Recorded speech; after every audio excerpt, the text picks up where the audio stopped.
Vete, seja muito bem-vindo e muito bem-vinda a mais um Pense Vet. Eu estou aqui para te ajudar na sua jornada a se tornar um cirurgião veterinário. Meu nome é Jonatas Alves de Souza e hoje nós vamos falar sobre a abordagem ao paciente traumatizado ou politraumatizado. E aí, você se sente preparado para fazer um atendimento desse em situações adversas? Vamos rever aqui os passos que nós devemos tomar e as etapas que não podem ser esquecidas ao abordar um paciente politraumatizado.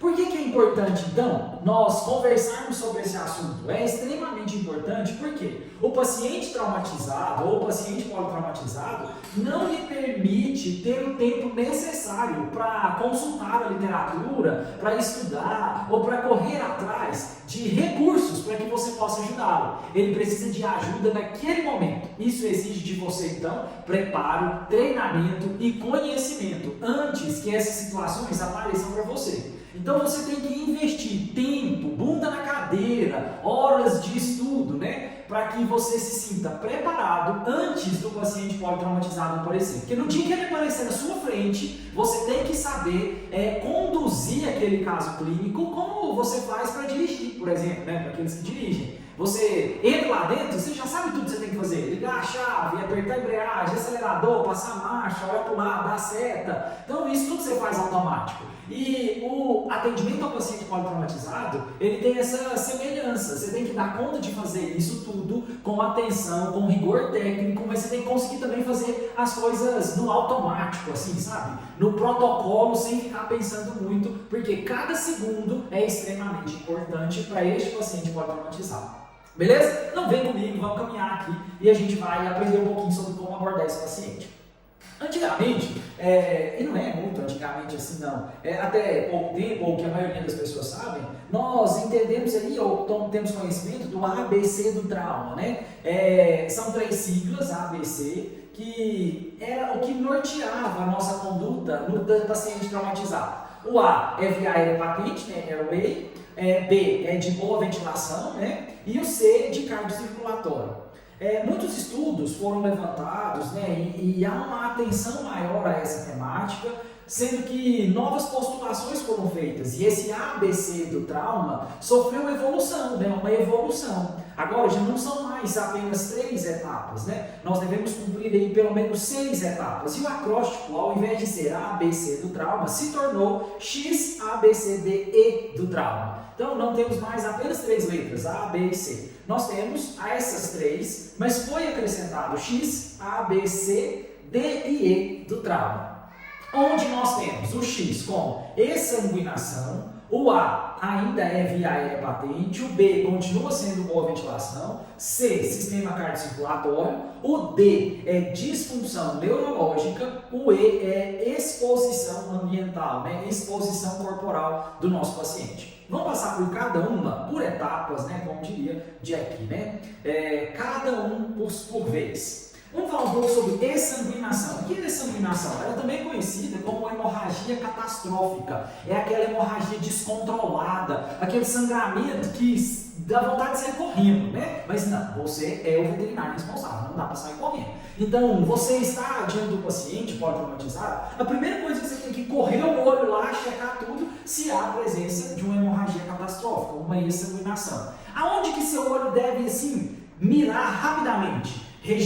Ferimentos, né? Na região do pescoço, por conta dos grandes vasos, ferimentos em região maxilar e ferimentos em região inguinal. Por que nesses 3 locais? Esses 3 locais nós temos grandes vasos, muito superficiais, né? Aqui no pescoço você tem artéria e veia, importante, tanto jugular quanto carótida. Na axilar, né, você tem aí a artéria que vai nutrir a veia, que drena o fluxo sanguíneo do braço. E lá na virilha, né, na inguinal, você tem aí as femorais, as circunflexas caudais, que são veias importantes, né, e que podem exaurir o sangue do paciente de forma muito rápida. Então, bateu o olho, o paciente chegou atropelado, né, ou foi mordido, atacado, ou ferimento perfurante, corre o olho, pescoço, axila e femoral, na área inguinal. Esses são os 3 lugares que tem que correr o seu olho. Se houver uma exsanguinação, né, uma hemorragia catastrófica, a primeira providência é fazer uma compressão manual na tentativa de parar esse sangramento. Então você tem que estar calçadinho de procedimento, no mínimo, né? E aí você faça uma compressão manual no local. Chama por ajuda, alguém deve aparecer e vai trazer uma toalha, uma compressa cirúrgica estéril, né? E você vai pegar essa compressa cirúrgica estéril que vai auxiliar na compressão do local. E você vai comprimir para poder parar o sangramento realmente.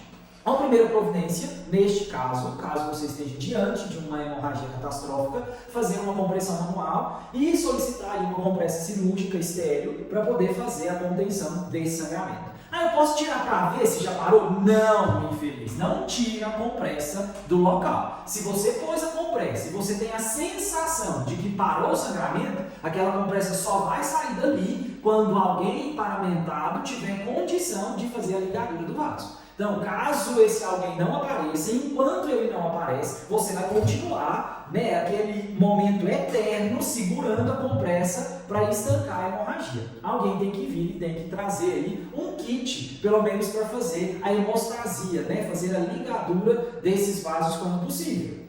Então você precisa ter aí à disposição na sua clínica, né? Pelo menos uma pinça anatômica, né, de apreensão, um par, né, de pinça hemostática, um porta-agulha, uma tesoura, cabo de bisturi número 4 e a lâmina da sua preferência e fios agulhados, né? Para quê? Para que você faça a ligadura desses vasos. Então, chegou, tem alguém, deu tempo de paramentar, calçou a luva estéreo rapidinho, né?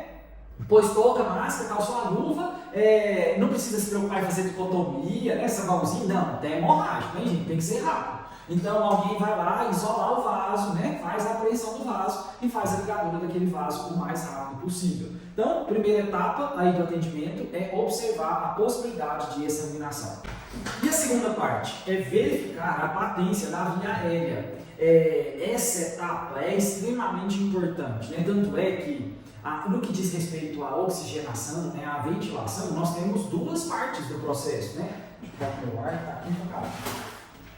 Nós temos duas etapas do processo, né? Verificação da patência da via aérea e também garantir a boa ventilação. Por quê? Porque o nosso corpo tem uma necessidade urgente, preeminente e insubstituível de oxigênio. Nosso corpo, né, e o organismo estoca muitas coisas, gorduras, proteínas, né, energia, estoca uma série de coisas que a gente tem aí uma certa reserva para uma infinidade de substâncias. Agora nós não temos reserva para oxigênio.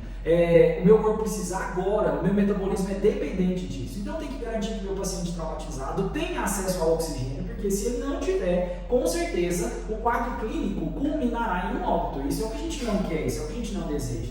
Então a primeira coisa, você viu lá, bateu o olho no paciente, não tem uma hemorragia catastrófica. Vamos agora partir então para verificar a patência da via aérea. Então abra a boca do paciente, observe se tem alguma coisa que causa obstrução à passagem do ar, né? Esteja atento a isso. Alguns instrumentos podem ser úteis nesse momento, né? Tem em mãos uma lanterna, olhe o fundo, né, da boca, abaixa a língua, né? Talvez use um laringoscópio, por exemplo. E nessa pegada, laringoscópio na mão, então aqui tem mais um item que eu preciso ter na minha clínica, a gente pode já ter fácil, né, na altura da mão ali, rápido, sondas orotraqueais. Porque se houver algum impedimento para boa ventilação, né, uma não capacidade ou uma obstrução da via aérea, você terá que fazer uma intubação orotraqueal. Nossa, eu não sei fazer isso. Calma, eu ainda vou te ensinar como fazer uma intubação. Vamos passar por essa parte teórica primeiro.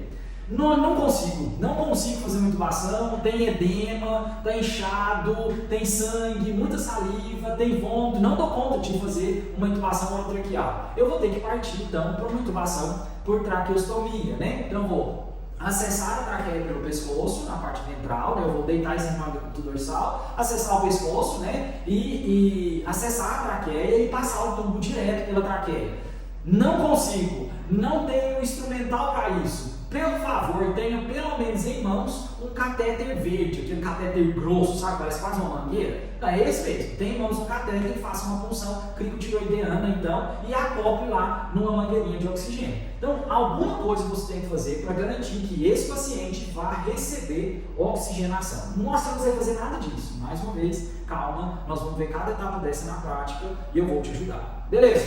Eu tenho garantido, então, a minha via aérea. Ela está patente. Só de estar patente está ok? Não, esse meu paciente precisa ventilar. A entrada do ar no paciente, ela não acontece de forma passiva, ela acontece de forma ativa. O meu paciente precisa conseguir fazer a expansão da caixa torácica para que o ar entre e ele alcance alvéolos pulmonares para que aconteçam as trocas gasosas. Então, eu garanti a patência da via aérea, agora eu vou garantir a boa ventilação.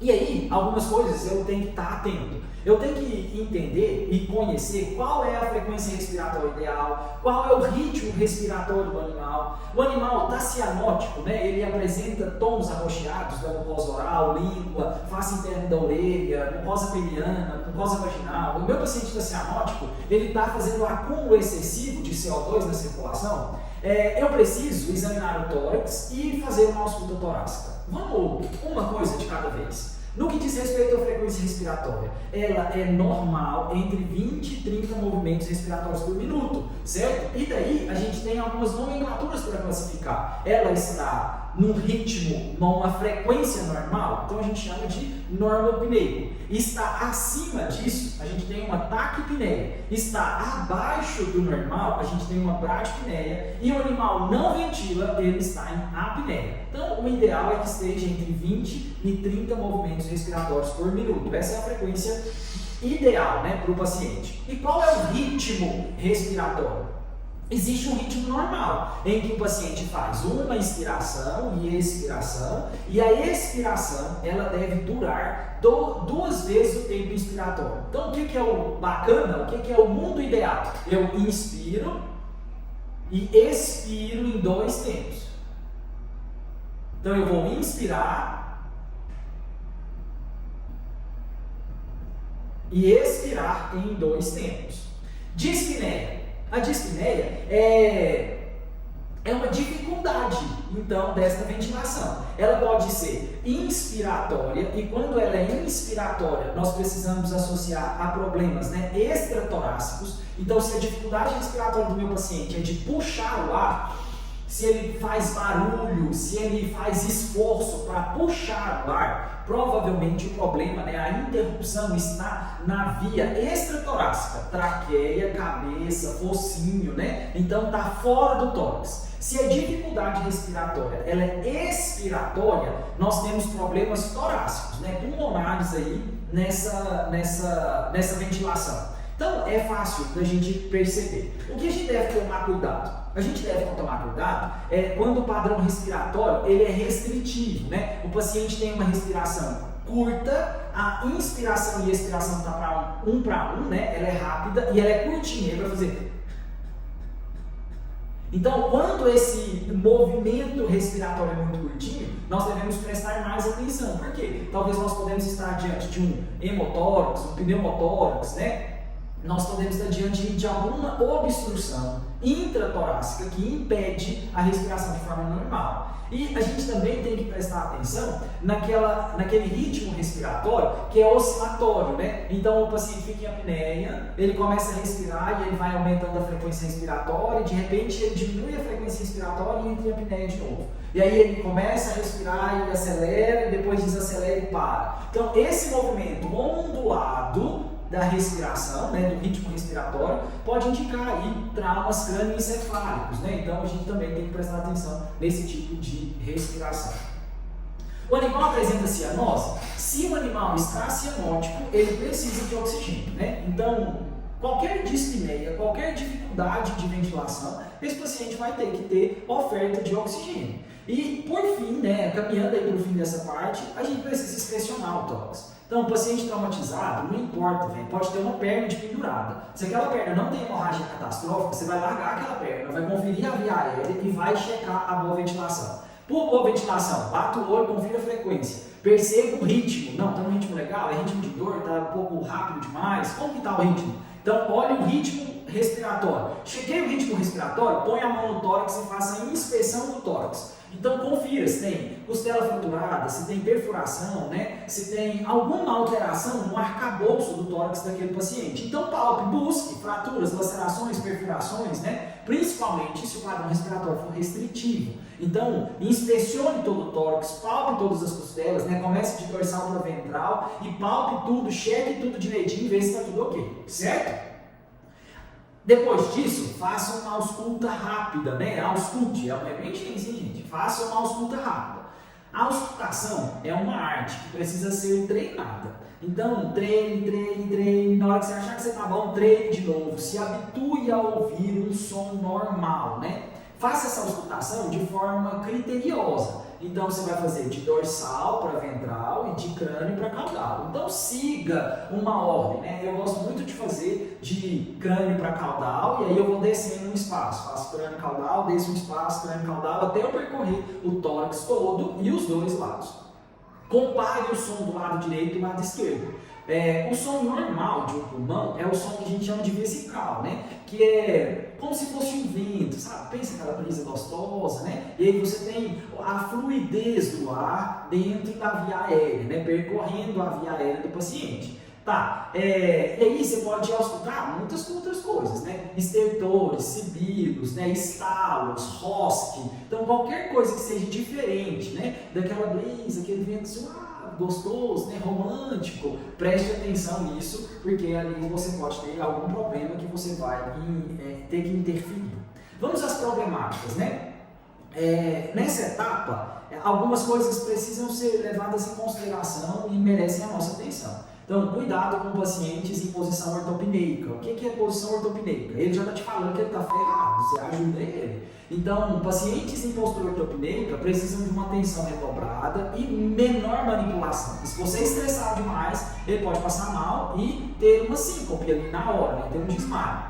Qual é a postura ortopneica do cão, né? Do cão, principalmente do cão. Ele vai ficar, se recusar a deitar, ele estará sentado ou de pé, membros, né, em estação mais ampla, pescoço esticado e focinho apontando para o horizonte, né? Então ele vai dar de respiração oral, cabeça esticada, né, a cabeça elevada, pescoço bem esticadinho, e ou ele vai estar sentado ou ele vai estar de pé. Quando a dificuldade respiratória é muito intensa e ele começa a sentir fraqueza, ele vai cedendo e vai caindo. Mas não é porque ele quer deitar, é porque ele está caindo, ele está desmaiando. Então você tem que ter essa sensibilidade para perceber. Nossa, acho que ele quer descansar. Não, ele tá caindo, velho. Fique esperto, né? Então você tenta ajudar ele a deitar e ele se recusa. Ele está em decúbito external, mas ele se recusa a deitar. Ele está duro, assim, tentando ficar de pé. Ele está em posição ortopneica e você precisa tomar cuidado. Para esses pacientes,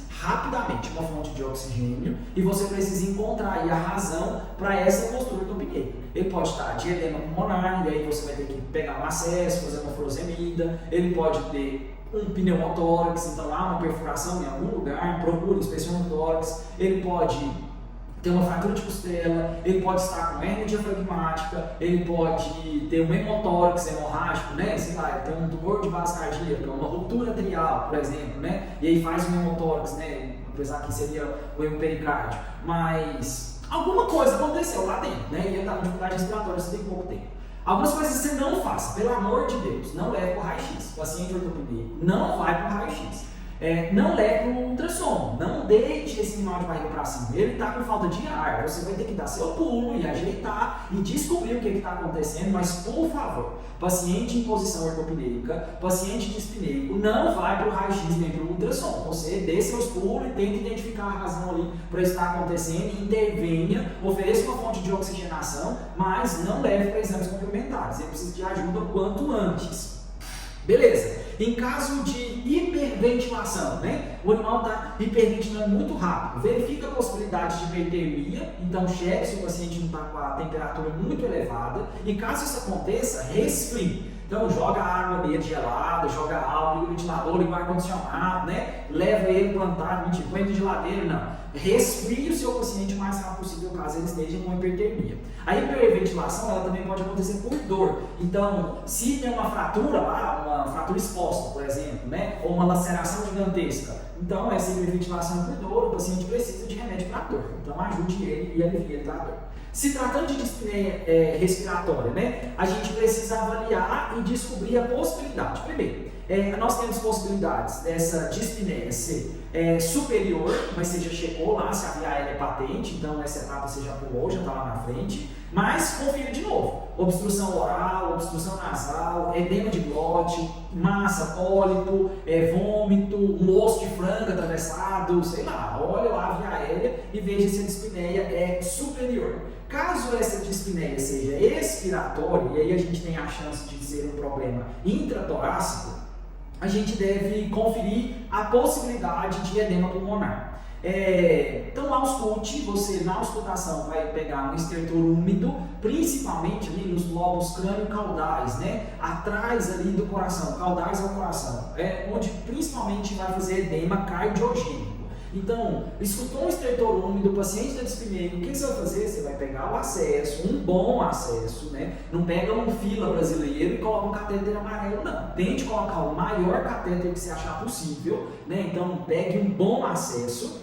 E no caso de edema, você pode fazer ali logo de cara 2 mg por quilo, né, endovenoso, de furosemida. Você pode repetir isso a cada 30 minutos, caso o edema não melhore, e faça isso no máximo 6 aplicações, vai dar 12 mg por quilo no total. Então, é a dica prática, né? Então você vai pegar o acesso, vai fazer lá 2 mg por quilo endovenoso a cada 30 minutos até a melhora clínica. Não esqueça de pôr a máscara de oxigenação, certo?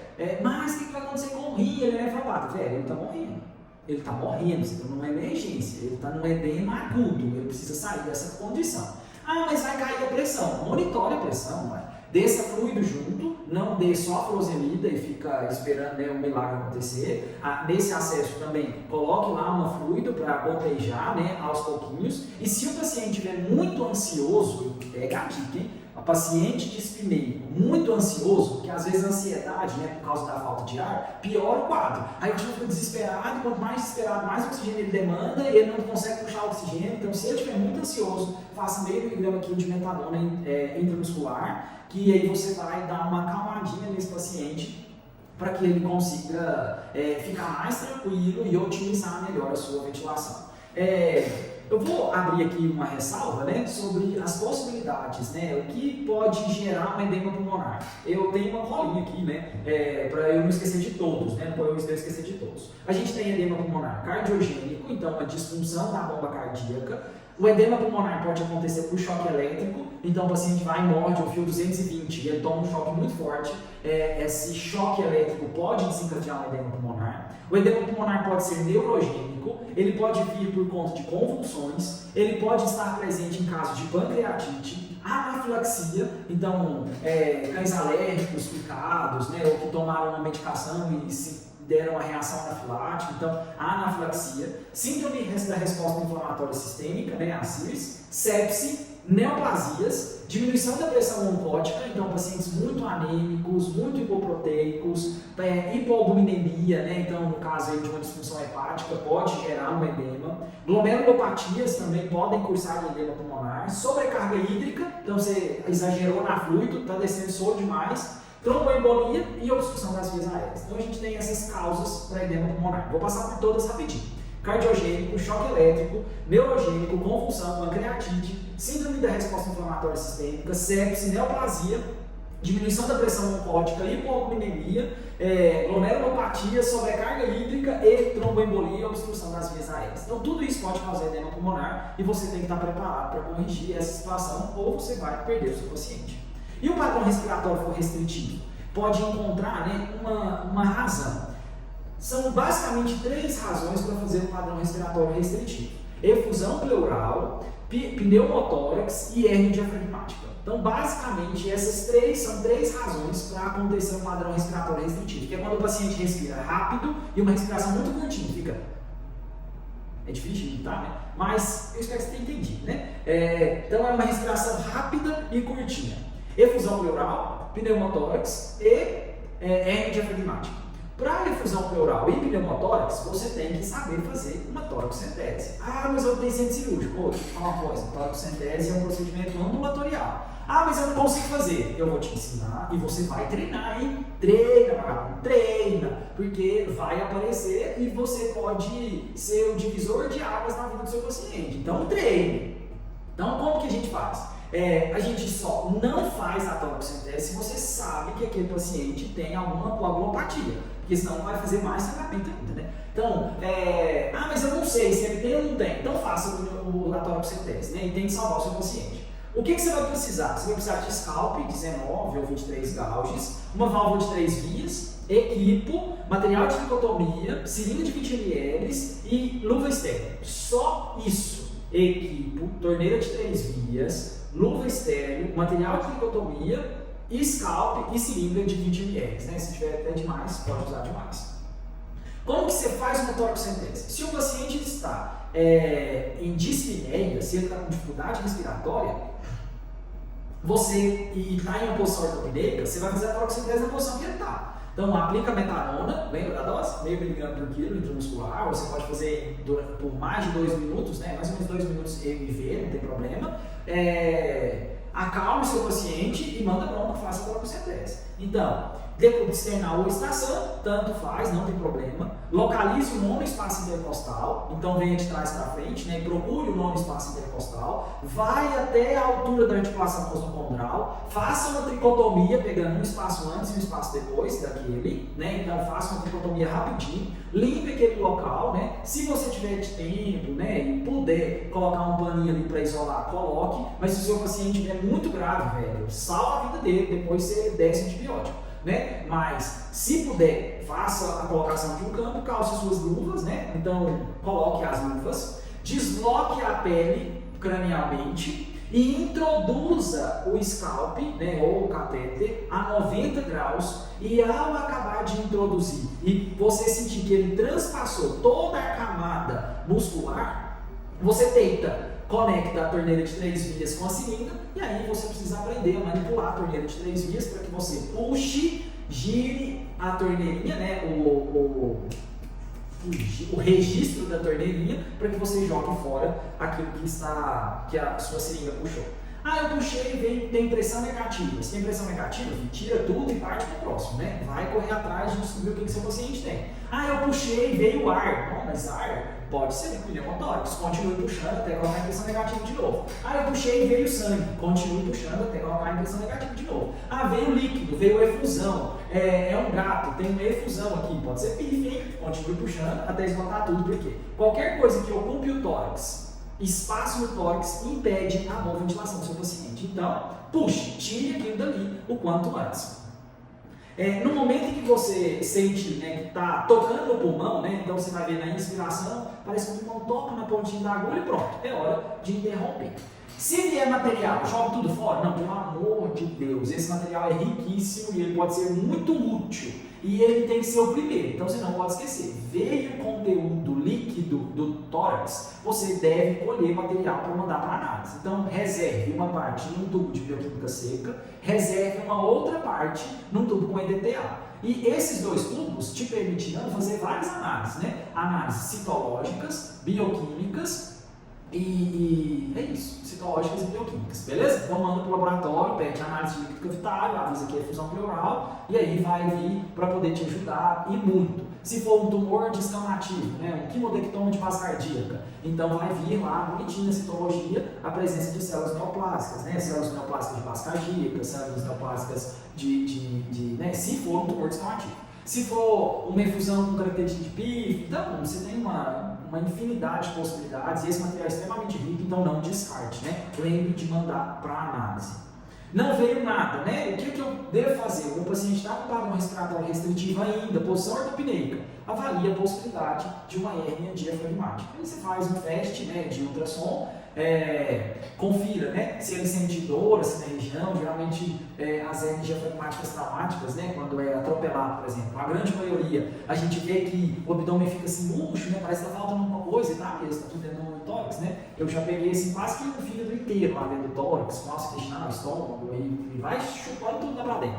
Então, você pode estar diante de uma hérnia diafragmática. Caso você esteja diante de uma hérnia diafragmática, você vai ter que encaminhar para o cirurgião, porque aí é procedimento cirúrgico mesmo, tem que ter um anestesista para ventilar, né? Então exige toda uma técnica que a gente ainda vai estudar ela mais para trás. A gente ainda tem né, nós estamos no B, né, caminhamos pela metade. Essa é a primeira parte da abordagem do paciente com trauma e nós vamos dividir esse vídeo em dois, tá certo? E na próxima parte nós vamos ver aí o que é o C, o D e o E. C, de conferir o sistema cardiocirculatório, D, disfunção neurológica e E, de exposição, né, do paciente, né, examinar tudo ali do paciente, beleza?